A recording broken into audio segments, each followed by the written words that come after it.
नमस्कार दोस्तों, इस वीडियो में का स्वागत है। तो दोस्तों, इस वीडियो में मैं आपको स्पेसिफिकली सेल सिग्नलिंग के बारे में बताऊंगा कि सेल सिग्नलिंग जो है वो जो आपका जितने भी चैप्टर में क्वेश्चन आता है, आपका गेट बी का एग्जाम हो गया, सीवीटी हो गया, सीएसएल नेट हो गया, आपका डीबीटी जेआरएफ हो गया, आईसीएमआर जेआरएफ हो गया, कहीं भी अगर एग्जाम देते हैं तो आपका सेल सिग्नलिंग से चैप्टर से क्वेश्चन आता है। और ये सेल सिग्नलिंग जो है आप जनरली देखेंगे, जितने भी इंटरव्यू आप देखते हैं वहाँ पर सब बोलते हैं कि आप एल्बर्ट का बुक से पढ़ लीजिए। तो एल्बर्ट का बुक से हम लोग आज पढ़ेंगे सेल सिग्नलिंग के बारे में, कहाँ कहाँ से क्वेश्चन आता है, बुक को कैसे पढ़ना है। आपको इस वीडियो से बहुत अच्छा एक आइडिया लग जाएगा। बहुत सारे स्टूडेंट मेरे को पूछता भी है, सर ये बुक बहुत ज़्यादा हो जाता है, हम कैसे पढ़ना है, हम लोग को पता नहीं है। तो ज़्यादातर स्टूडेंट क्या करते हैं कि आते ही पहले क्या करेंगे, यहाँ पर आते ही 1 बाय 1 लाइन बाय लाइन पढ़ना स्टार्ट कर देंगे। लेकिन आपको ऐसे नहीं पढ़ना है, मैं आपको दिखाऊंगा कैसे पढ़ना है। देखिए, ये अगर पढ़िएगा तो ये बहुत अच्छा स्टोरी लिखते हैं कि कैसे था, सेल्स कैसे बना, सिग्नलिंग क्यों आया, ये सब चीज़ें आपको इंटरेस्टिंग है तो पढ़ लीजिएगा। लेकिन मैं अगर बोलूँ तो मैं कैसे पढ़ता हूँ, पहले आता है डायग्राम में। डायग्राम में आके आपको चीज़ें देखना पड़ेगा, एक डायग्राम को नोटिस करना है अच्छे से, ठीक है। क्या बोला है डायग्राम में, इसको ये पार्ट को जो है इसको लेजेंड बोलते हैं, ठीक है।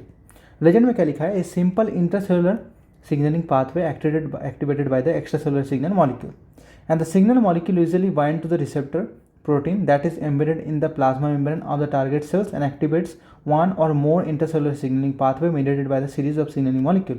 Finally, one or more of the intercellular signaling proteins alter the activity effector proteins and thereby behavior of the cells. तो यहाँ पर कहना चाह रहा है कि जो बाहर मॉलिक्यूल बाइंड करता है वो अल्टीमेटली अंदर का जो मॉलिक्यूल है उसको रेगुलेट करता है। कैसे करता है, मैं आपको फर्दर जो बुक्स में आपको बताऊंगा कि दो तरह का सिग्नलिंग होता है जनरली, इंट्रासेलुलर एक्स्ट्रासेलुलर में, ठीक है। तो जो लिपिड सॉल्युबल मॉलिक्यूल होता है, जो हाइड्रोफोबिक इन नेचर होता है, वो प्लाज्मा मेम्ब्रेन को मतलब मिक्स करके, जैसे ये अगर प्लाज्मा मेम्ब्रेन है ना, इसको ट्रैप करके अंदर चला जाता है ट्रांसपोर्ट होकर, और उसका अंदर में आपका बहुत सारे इंट्रासेलुलर प्रोटीन होता है जो बाइंड करता है और अपना सेल सिग्नलिंग करता है। बट जो हाइड्रोफिलिक मॉलिक्यूल होता है वो लिपिड बाइलेयर को, मेम्ब्रेन को क्रॉस नहीं कर पाता है, ठीक है। वो क्या करता है, बाहर जो रिसेप्टर होता है उसके साथ बाइंड होता है और अपना सिग्नलिंग देता है। तो जितना भी हाइड्रोफिलिक मॉलिक्यूल होगा वो रिसेप्टर के बाहर बाइंड करेगा, इंट्रासेलुलर सिग्नल को ट्रांसपोर्ट करेगा। जो इंट्रासेलुलर जो ट्रांसपोर्टर होता है उसको बोलता है इंट्रासेलुलर सिग्नलिंग प्रोटीन्स, ठीक है। उसके बाद क्या होता है, इफेक्टर प्रोटीन्स रहता है, वो प्रोटीन जाके इफेक्टर मॉलिक्यूल को एक्टिवेट करता है और वो इफेक्टर मॉलिक्यूल फर्दर और काम करता है, जीन एक्सप्रेशन कराता है, जीन रेगुलेशन करवाता है। तो सेल सिग्नलिंग का ये अल्टीमेटम होता है कि वो बाहर का सिग्नल को सेल के साथ कम्युनिकेट करना या सेल के अंदर जो चीज़ है उसको बाहर से कम्युनिकेट करना, ठीक है। ये चीज़ यहाँ से पढ़ेंगे। अब ये अलग अलग एग्जाम के थ्रू बुक में लिखा रहता है, इतना पढ़िएगा तो कोई मतलब नहीं होता है। मतलब आपको पढ़िएगा, कुछ दिन बाद भूल भी जाइएगा। आपको पढ़ने का टाइम तो बहुत अच्छा लगेगा, बट कुछ दिन बाद भूल भी जाइएगा। हो सकता है आप पढ़ने के 1-2 घंटे बाद ही भूल जाइए। आपको डायग्राम याद रखना है, डायग्राम का लेजेंड को पढ़ना है, ठीक है। उसके बाद नीचे अगर आया तो extracellular signal molecule bind to specific receptor. तो यहाँ पर कहा जा रहा है कि कैसे बाहर का जो रिसेप्टर होता है, मतलब सेल के बाहर, वो मॉलिक्यूल के साथ बाइंड करता है, सिग्नल को ले जाता है। तो मैं आपको बताया था कि दो तरह का रिसेप्टर होता है, एक इंट्रासेलुलर होता है, एक एक्स्ट्रा सेलुलर होता है, ठीक है। जो एक्स्ट्रा सेलुलर मॉलिक्यूल रिसेप्टर होता है वो क्या करता है, हाइड्रोफिलिक मॉलिक्यूल लिखा है, देखिए हाइड्रोफोबिक सिग्नल मॉलिक्यूल के साथ बाइंड होता है। और वही जो इंट्रासेलुलर रिसेप्टर यहाँ पे बोला है, स्मॉल हाइड्रोफोबिक सिग्नल मॉलिक्यूल क्या किया, मेम्ब्रेन को पास करके न्यूक्लियर में चला गया। तो न्यूक्लियस के उसका रिसेप्टर रहता है, साइटोप्लाज्म में रिसेप्टर रहता है, और इसका जो सिग्नलिंग है बहुत फास्ट होता है एज कम्पेयर टू हाइड्रोफिलिक, ठीक है। ये आपको याद रखना है, this is hydrophilic and that is hydrophobic in nature. अब ये लेजेंड अगर आप पढ़ते हैं नीचे जो लिखा हुआ है और इस डायग्राम को अगर समझते हैं तो आपको ज़्यादा कुछ पढ़ने की जरूरत नहीं पड़ेगा, दैट इज इनफ। और बुक ऐसे ही पढ़ना होता है, आप पूरा बुक नहीं पढ़ सकते, याद नहीं रख सकता, पढ़ भी लीजिएगा तो याद नहीं रहेगा। अब यहाँ पर देखिए एक डायग्राम और आ गया, यहाँ पर ध्यान से आइए। ये एल्बर्ट का बुक है ना, आपको एकदम बुक में कैसे पढ़ते हैं ऐसे पढ़ा रहा हूँ। अब यहाँ पर लिखा है contact dependent paracrine endocrine synaptic. यहाँ पर बोला 4 forms of the intercellular signalling. अब contact dependent signalling requires cell to be in direct membrane contact. तो जैसे ये हो गया जक्स्ट्राक्राइन सिग्नलिंग जो होता है वो इसके कॉन्टैक्ट डिपेंडेंट मैनर में होता है। पैराक्राइन मतलब क्या होता है कि एक सिग्नल रिसेप्टर मतलब एक सिग्नल मॉलिक्यूल को छोड़ेगा, जैसे अंदर वाला ये बीच वाला जो सेल है वो मॉलिक्यूल्स को छोड़ रहे हैं, अब जो नेबरिंग सेल्स है, जो बगल वाला सेल्स है, जो पड़ोसी है, वहाँ पर जाके बाइंड कर रहा है और सिग्नलिंग कर रहा है, इसको हम लोग पैराक्राइन बोलते हैं। इसके बाद एंडोक्राइन मतलब क्या है, जैसे कोई एक जगह सेल, आपका ब्रेन में कोई सेल है, वहाँ से कोई मॉलिक्यूल सीक्रेट हुआ और वो आपका ब्लड के थ्रू, आपका लेग्स में कोई जगह है, मसल्स है, वहाँ पर जाकर बाइंड किया, उसका इफेक्ट शो किया, तो ब्लड के थ्रू ट्रांसपोर्ट हुआ, इसको हम लोग एंडोक्राइन बोलेंगे, काइंड ऑफ सिक्रेशन या सिग्नलिंग मॉलिक्यूल। साइनेप्सिस आपको नाम सुने होंगे, साइनेप्टिक इस तरह के होता है कि एक बीच में एक गैप होता है, साइनेप्टिक गैप, और उसके बीच में आपका मॉलिक्यूल का ट्रांसपोर्ट होता है। तो ये तरह होता है, पैराक्राइन होता है, एंडोक्राइन होता है, कॉन्टैक्ट में साइनेप्टिक। एक और तरह का होता है, उसको बोलते हैं हम लोग ऑटोक्राइन। ऑटोक्राइन मतलब क्या होता है, ऑटोक्राइन मतलब एक सेल है, अपना एक मॉलिक्यूल सीक्रेट किया बाहर में और वो मॉलिक्यूल अपने में सेल में जाके फिर से बाइंड किया और सिग्नलिंग मॉलिक्यूल को ट्रांसपोर्ट किया, तो इसको बोलते हैं ऑटोक्राइन। बगल वाले में सिग्नलिंग देगा तो उसको बोलेंगे पैराक्राइन, और कॉन्टैक्ट डिपेंडेंट में रहेगा तो कॉन्टैक्ट डिपेंडेंट बोलेंगे तो जैक्स्ट्राक्राइन बोल सकते हैं। और अगर एक जगह सीक्रेट हो रहा है दूसरी जगह इफेक्ट शो कर रहा है तो उसको हम लोग ब्लड के थ्रू ट्रांसपोर्ट हो रहा है तो उसको एंडोक्राइन बोलेंगे। ये यहाँ पर इतना ही पढ़ना था। अब नीचे बहुत सारी चीज़ें उसको जो डायग्राम में देखें वही यहाँ पर बड़ा बड़ा करके लिखा हुआ है, इतना पढ़ने की जरूरत नहीं पड़ेगा आपको। ये जो एग्जांपल दिया एंडोक्राइन सिग्नलिंग दिखाया कि कैसे आपका यहाँ पर सीक्रेट हो रहा है, ब्लड के थ्रू ट्रांसपोर्ट हो रहा है, लास्ट में इधर आ जा रहा है, ठीक है। तो और बहुत सारा एग्जांपल देता है कि मल्टीपल जो न्यूरॉन सेल्स होता है मल्टीपल तरह का सेल्स के साथ इंटरेक्ट कर रहा है, अलग अलग सिग्नलिंग प्रोसेस को ले जाता है। जैसे एक सेल मल्टीपल सेल को सिग्नल देगा तो मल्टीपल तरह का इफेक्ट शो कर सकता है, ठीक है। तो इस तरह की चीज़ें यहाँ पर एक्सप्लेन है। ये ज़्यादा CSI नेट और एग्जाम के पर्सपेक्टिव में इतना इंपॉर्टेंट नहीं है, ये थोड़ा इंपॉर्टेंट है। यहाँ पर गैप जंक्शन के बारे में बताया गया, तो आप याद रखना है कि गैप जंक्शन जो होता है, देखो यहाँ पर लिख दिया, यहाँ पर ही क्वेश्चन आ जाता है, इस बस डायग्राम के ऊपर क्वेश्चन पूछा जाता है। यह है गैप जंक्शन, मतलब एक सेल से दूसरे सेल के बीच में जंक्शन है। यहाँ पर क्या बोल रहा है, cell are connected by cells connected by the gap junctions share small molecules including small intercellular signaling molecules such as the cyclic AMP, calcium can therefore respond to extracellular signal in the coordinated way। मतलब कि जो आपका जो channel है, जो gap junction है, उसके through आपका मॉलिक्यूल ट्रांसपोर्ट हो जाता है। Cyclic AMP, calcium secondary messenger होता है, आपको पता होगा ये सब। तो यहाँ से क्वेश्चन आ जाता है, आपको इसको याद रखना है, ठीक है।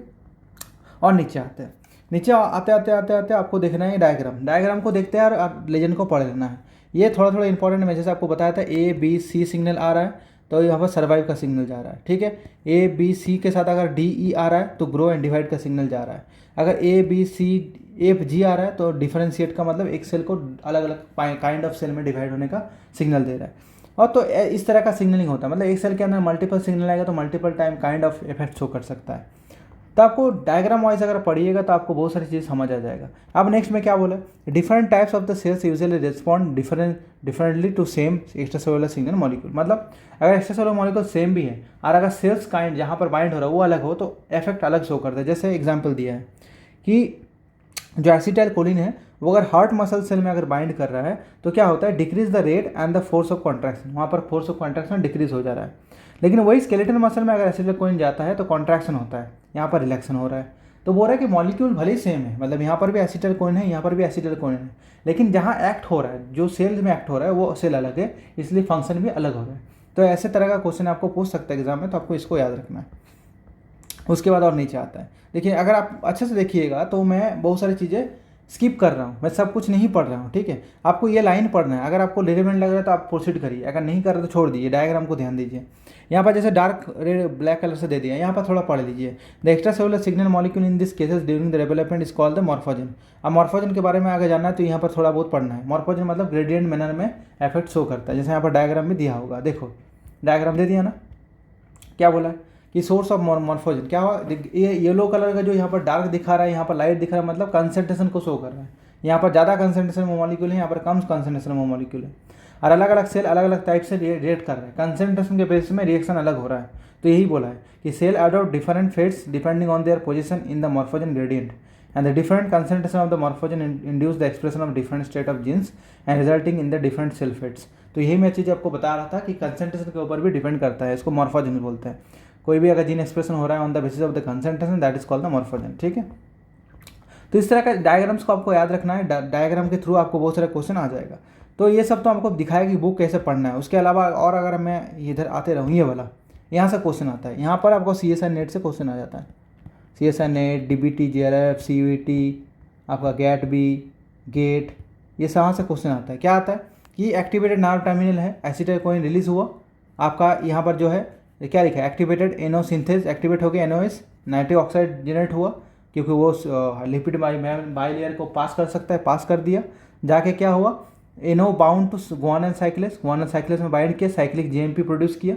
फिर क्या हुआ, rapid relaxation of smooth muscle cell हुआ, तो यहाँ पर रिलैक्स हो गया।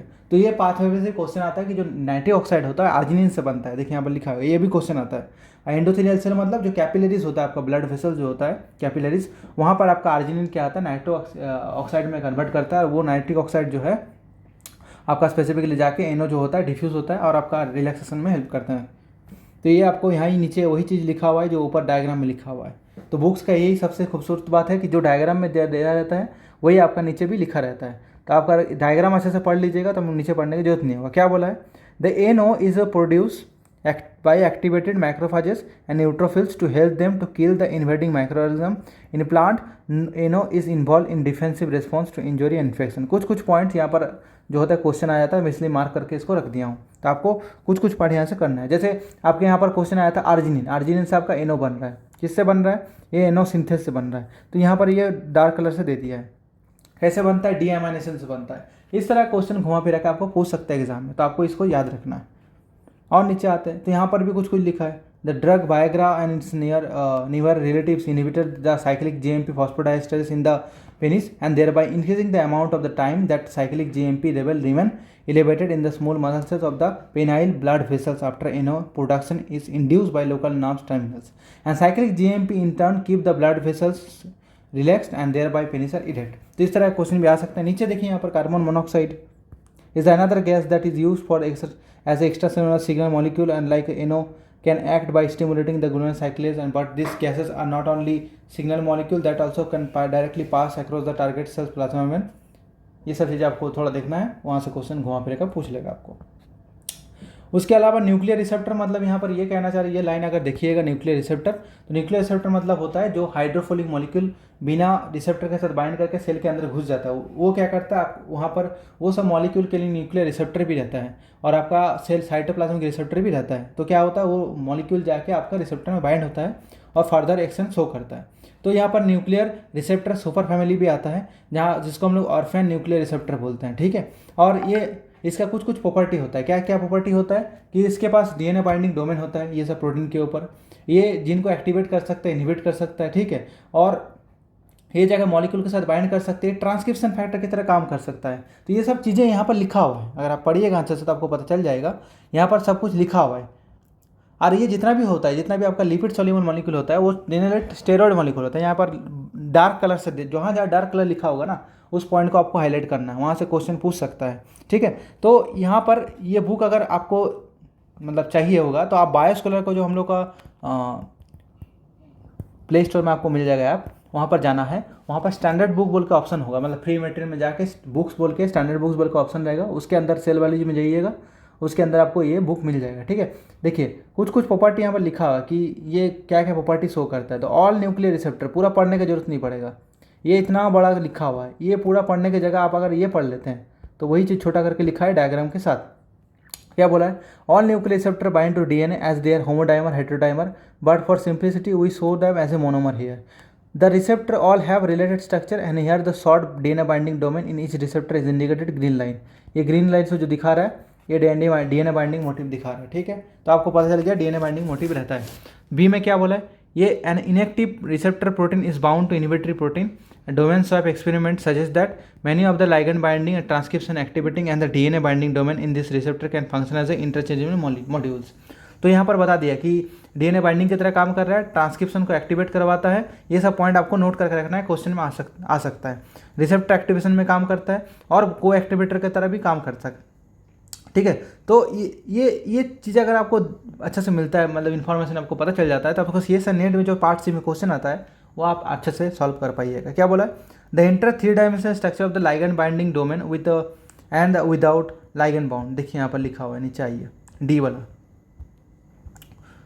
विथ लाइगेंड विदाउट लाइगेंड, ठीक है। कहाँ गया, हाँ, note that the blue alpha helix act as a lid that snap shut when the ligand bind and trapping the ligand in the place. ये दिखा रहा है कि जो ब्लू हेलिक्स है वो तभी आता है यहाँ पर जब ये रेड कलर का आपका ये लाइगेंड जब बाइंड होता है। तो यहाँ पर दिखा रहा है कि कैसे आपका एक्टिवेशन में रोल प्ले कर रहा है। जैसे यहाँ पर सिंपल ब्लू कलर का ये था, मॉलिक्यूल आया बाइंड कर गया, उसके ऊपर को एक्टिवेटर आया जिनको ट्रांसक्रिप्शन करना शुरू कर दिया। अल्टीमेट बोलने का मतलब ये था। तो आप अगर बुक पढ़ते हैं तो आप डायग्राम वाइज अगर पढ़ते हैं, ये वीडियो से आपको पता चल गया होगा कि आप डायग्राम सिर्फ पढ़ते हैं फिर भी आपका पार्ट कवर हो जाएगा, ज़्यादा कुछ करने की जरूरत नहीं पड़ेगा आपको। नेक्स्ट वीडियो में मैं आपको पूरा सेल सिग्नलिंग का पार्ट और कवर कर दूंगा, लाइन बाय लाइन एल्बर्ट कैसे पढ़ना है वो भी बता दूंगा, और कुछ क्वेश्चन भी हम इस वीडियो के अंदर, मतलब ये सीरीज आपका सेल सिग्नलिंग खत्म होगा तो हम क्वेश्चन भी करवाएंगे। CSN नेट में क्या क्या क्वेश्चन आया, DBT JRF में क्या क्या क्वेश्चन आया, उसके बाद ICMR क्या क्या क्वेश्चन आया, CUET गैड में क्या क्या क्वेश्चन आया। तो वीडियो को देखते रहिए, हम लोग ऐसे अपलोड करते रहेंगे। प्रेम पूर्वक आदर पूर्वक तहे दिल से आपका बहुत बहुत धन्यवाद दोस्तों।